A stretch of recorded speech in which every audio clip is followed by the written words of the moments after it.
mandat d'arrêt Gare Sorura. PACOM Adrovi a introduit auprès des services judiciaires françaises une requête d'extradition visant une poignée de militants togolais vivant à l'Hexagone. Moi, je ne peux pas être M66, mais j'épouse l'idée de M66 parce que ce système, aujourd'hui, a besoin de soit changer, dégager ou rénover. Et moi, pourquoi je ne peux pas être M66? Parce que je suis au Togo et les mandats d'arrêt émis sont des mandats internationaux. Aujourd'hui, le 1er septembre, à partir de 4 h du matin, il y a encore un truc qui a été publié. C'est vraiment petit, je ne peux pas me mettre en grand, je ne sais pas si tu peux, mais mandat d'arrêt à matin à 31 et le 1er septembre, il y a eu partagé. Donc, nous le disons, matin sur le dos, pour atteindre les names, si tu viens au rapport. Par l'intermédiaire d'un de ses ministres de passage en France, le gouvernement togolais a invité les autorités françaises à coopérer en vue de l'arrestation et de rapatriement de certains de ses ressortissants accusés de chercher à déstabiliser le pouvoir de Faure Essozuna-Gnassingbé. Voilà, la visite dans la capitale française fait fin juillet. Le ministre des droits de l'homme et le ministre des droits de l'homme et de l'humanité du président du conseil de monsieur Faure Essozuna, de monsieur Faure Gnassingbé, PACOM Adrovi a introduit auprès des services judiciaires françaises une requête d'extradition visant une poignée de militants togolais vivant à l'Hexagone. Cette démarche fait suite à l'émission par son gouvernement au début du même mois d'un mandat d'arrêt international à leur encontre. Ces activistes ont affilié au M66. Et bientôt, va au sport, je vais couper le live. Je vais m'occuper de ce que j'ai à faire. Va au sport, je vais réallumer le live vers 18 h parce que nous sommes les coups du affilé. Et j'ai été clair. Moi, je ne peux pas être M66, mais j'épouse l'idée de M66 parce que ce système, aujourd'hui, a besoin de soit changer, dégager ou rénover. Et moi, pourquoi je ne peux pas être M66? Parce que je suis au Togo et les mandats d'arrêt émis sont des mandats internationaux. Mais moi, je suis au Togo, je suis national. On peut me récupérer à tout moment si je dis et j'affirme publiquement que je suis M66. Parce que si le M66 aujourd'hui est considéré par le régime ou le gouvernement ou nos autorités comme étant des enfants qui sont remis pour faire des choses qu'on ne fait pas, je ne peux pas m'affirmer, je ne peux pas me présenter comme M66. Mais je peux recevoir les jeunes de M66 ici en tant que Togolais. Parce que c'est des fils et filles qui se mettent ensemble pour parler. Donc, si je reçois de temps en temps ces jeunes ici, c'est de jouer le rôle du grand frère que je suis, parce que ces jeunes presque aujourd'hui sont en train de réclamer quelque chose que les adultes n'ont pas pu faire. Ces grands politiciens qui avaient la base légale normalement, qui étaient des institutions, n'ont pas pu dire et n'ont pas su le faire. Alors moi, je ne suis pas M66 et je ne peux pas être M66 et je ne peux pas aller chez les M66 tout simplement parce que c'est un mouvement aujourd'hui qui est dans le collimateur du gouvernement et moi je suis au Togo. Connaissant bien mon pays, je ne peux pas me proclamer M66 si je n'ai pas envie de me retrouver attaché à un plafond avec des pluies tendues pendant qu'on est en train de me taper. Je ne vais pas le faire. Mais chaque défense de M66, que ce soit les écoles, les routes, les hôpitaux, que ce soit le système qui approvise, qui tue, qui pille, qui détourne, ce système qui n'arrange que certaines personnes, ces idées, je suis à 100% d'accord sur ces idées. Et je donne non seulement ma caution par rapport au fait que ces gens sont en train de réclamer ce qu'on appelle le mieux vivre. Et ce mieux vivre, tous les humains honnêtes, normaux, doivent aspirer au mieux vivre. Alors quand je vois les jeunes se rassembler à quelque part et qu'on laisse le fond et qu'on prend la forme, je ne peux pas me permettre de ne pas les aider. Parce que si c'est la forme que vous attaquez et vous laissez le fond, alors il faudrait juste qu'on corrige juste la forme pour que le fond prenne une bonne forme. Alors, je voudrais passer par ce canal parce qu'on est 1,2 million. À chaque fois, quand ces jeunes-là choisiront ma plateforme pour venir apprendre quelque chose, le climat politique togolais est aujourd'hui marqué par une tension sans précédent.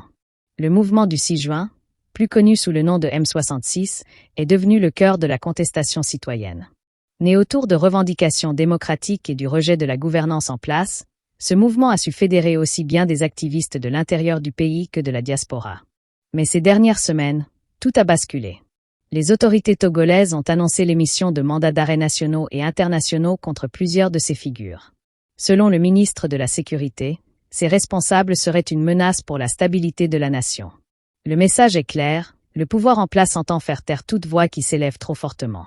Ces mandats interviennent dans un contexte tendu. En juin dernier, le pays a connu des manifestations massives qui se sont soldées par plusieurs morts. La société civile parle d'un bilan lourd, tandis que les autorités minimisent l'ampleur des pertes humaines. Ces événements tragiques ont renforcé la colère populaire et donné au M66 une visibilité encore plus grande. Face à cette répression judiciaire, un collectif d'avocats togolais a tenu à rassurer. Leur constat est sans appel. Tant qu'Interpol n'a pas validé ces mandats, ils n'ont aucune valeur en dehors du Togo. Et généralement, Interpol rejette ce type de demande lorsqu'elle est jugée purement politique. Selon eux, il s'agit avant tout d'une manœuvre d'intimidation destinée à affaiblir la dynamique citoyenne. Mais la pression ne s'arrête pas là. Plusieurs membres et sympathisants du M66 affirment être la cible de menaces, de harcèlement et même de tentatives d'intimidation à l'étranger. Des visites suspectes, des appels anonymes et des messages inquiétants témoignent d'une stratégie de peur qui dépasse les frontières. Dans ce climat, la voix de Ferdinand Haïté, journaliste d'investigation et critique farouche du régime, a résonné fortement. En exil, il a pris la parole à travers ses lives, dénonçant le caractère politique de ses poursuites et appelant à ne pas céder à la panique. Selon lui, ces mandats ne sont qu'un écran de fumée, destiné à détourner l'attention de la véritable crise, celle d'un peuple qui réclame justice, démocratie et alternance. Pour les partisans du M66, loin d'éteindre le mouvement, cette répression vient au contraire renforcer leur détermination.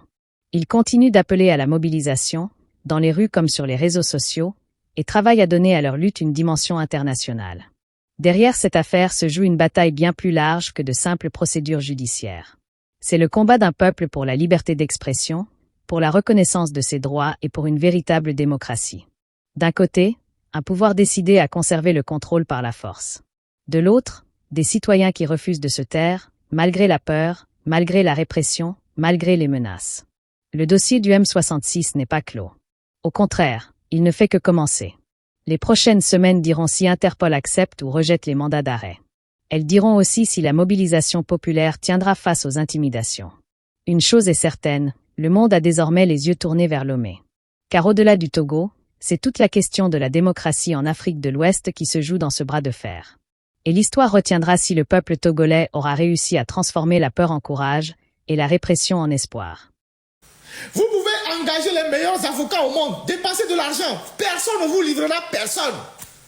D'ailleurs, personne n'a rien fait pour vous livrer qui que ce soit. Vous allez taper poteau. Poteau, n'a poteau. Poteau. Même s'il y a quelqu'un, à supposer même qu'il y a quelqu'un parmi ces jeunes activistes qui n'a pas de papier, à partir du moment où vous voulez l'arrêter, le pays va lui donner les papiers. Vous aurez l'effet contraire. Vous êtes trop con. Vous aurez l'effet contraire parce qu'aucun pays ne va livrer quelqu'un qui va aller être torturé, qu'on va le tuer, qu'on va aller envoyer dans le cachot. Dans un pays où on violente les gens, qu'on tue les gens. Vous êtes trop con. Vous pensez que vous parlez à des gens qui ne sont pas expérimentés, des gens, des idiots quoi. Au même titre que vous. Qu'au mandat d'arrêt international. Vous allez faire peur à ceux qui vous écoutent. Hein. Vos histoires là, ça n'ira nulle part. C'est pour intimider les jeunes. Heureusement qu'aujourd'hui, il y a un collège d'avocats qui sont là, qui entourent les jeunes et qui leur disent laissez tomber ces histoires-là, ça n'ira nulle part. Les jeunes sont très bien encadrés aujourd'hui.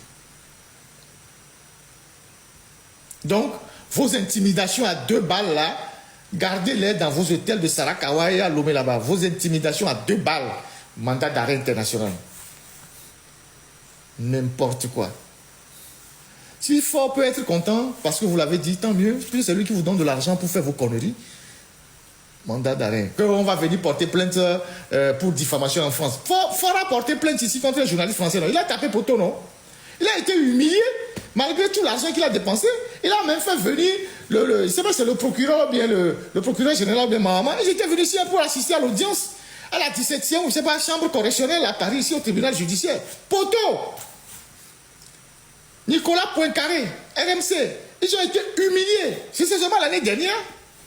Pour vous prouver que la justice ailleurs n'est pas la justice au Togo. Ils ont engagé des avocats, des quoi, avec les juges togolais. On a même dépêché le procureur par avion. Il est arrivé au tribunal. Poteau. J'ai l'arrêt de la décision. L'arrêt qui vous a humilié, j'ai ça. Vous pensez que le monde se retrouve à vos pieds ou quoi? Qu'on va porter plainte, on va faire ci, on va faire ça. Vous pensez que c'est le tribunal qui est sale à l'omel avec vos juges à 2 balles là, qui dirige le monde? Écoutez les gars, jetez tout ça dans la poubelle. Mais la seule chose, soyez vigilants, c'est tout. Évitez des amitiés bizarres. Si vous avez des amis, tout ça, il faut couper tout ça. S'ils ne vous atteignent pas par ces méthodes-là, ils peuvent vous atteindre par les empoisonnements, parce qu'ils sont forts dans ça. Donc, vous avez des amis qui ne sont pas sûrs, arrêtez vos relations, coupez tout. Vivez en autarcie. À partir de ce moment-là, rien du tout. Vous êtes dans des pays organisés. S'ils font quelque chose, on va les arrêter. C'est tout. Ils le savent. C'est pour ça qu'ils utilisent l'intimidation. Quand vous êtes des Django, portez votre œillet, venez ici arrêter les gens. Venez arrêter les gens et mettez-les dans les avions, vous les envoyez dans vos pays. Dans ce climat de peur et de tension, la voix de Ferdinand Haïté s'impose comme un contrepoids majeur. Journaliste d'investigation reconnu, ancien directeur du journal L'Alternative et aujourd'hui en exil, il n'a cessé de dénoncer les abus du régime togolais. Face à l'annonce des mandats d'arrêt contre les membres du M66, Ferdinand Haïté a pris la parole à travers ses lives, suivi par des milliers d'internautes. Pour lui, ces mandats ne sont qu'une arme politique, une stratégie du pouvoir pour museler l'opposition et intimider les activistes. Il affirme avec force que ces poursuites n'ont aucune valeur juridique réelle à l'international. Interpol, rappelle-t-il, rejette systématiquement les demandes qui relèvent du domaine politique. Autrement dit, ces mandats d'arrêt n'ont pas vocation à être exécutés en dehors du territoire togolais.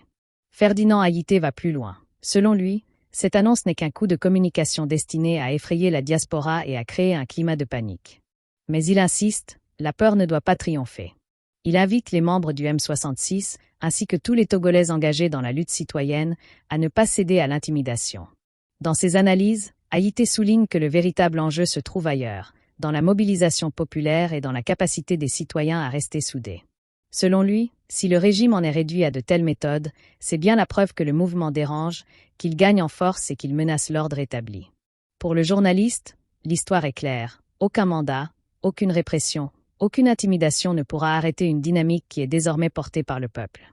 Le M66, affirme-t-il, n'est pas seulement un mouvement d'opposants, mais l'expression d'une colère nationale, d'un désir profond de changement. Et il conclut, le régime peut bien brandir des menaces, mais il ne pourra jamais arrêter une idée dont le temps est venu.